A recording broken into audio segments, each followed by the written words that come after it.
Thank you, Mark. So I would like to introduce Bruce Elfant. He is the Travis County Tax Assessor and Collector.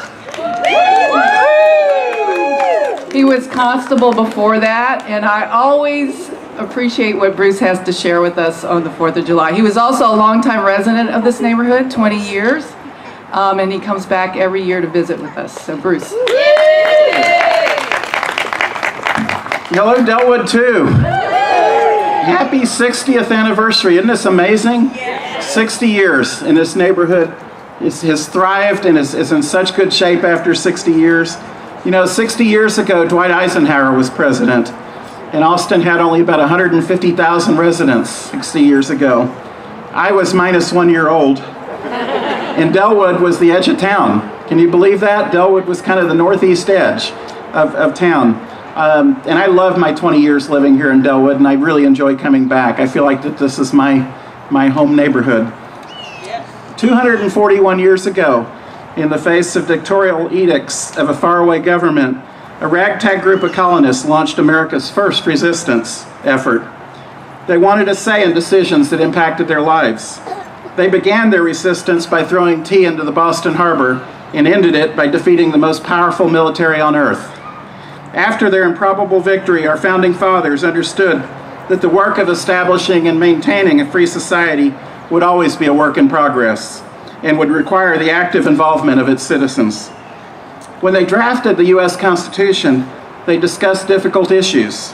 They debated slavery, but they didn't have the votes to abolish it. Abigail Adams begged them to remember the women, but they didn't. Others were also left out of the original American dream due to beliefs and prejudices of their time. That's why the opening words of the Constitution, in order to form a more perfect union, are so important. The history of our great nation is about standing up for rights of all Americans, citizens around the globe, and persisting in the struggle and resisting those who would deny those rights. Slavery didn't abolish itself. Hundreds of thousands of Americans fought and died to end slavery.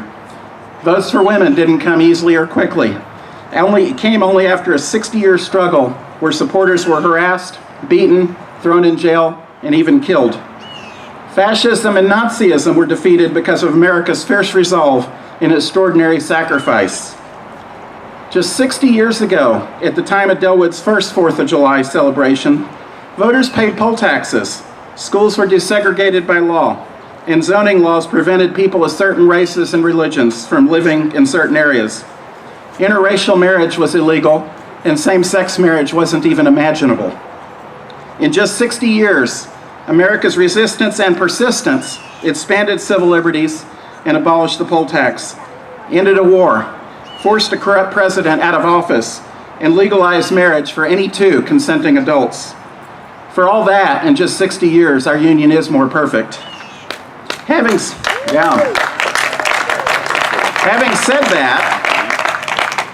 said that, the Economist Intelligence Unit, which rates nations from democratic to dictatorial, this year demoted the United States from a full democracy to a rating of a flawed democracy due to its low-functioning government and limited political participation.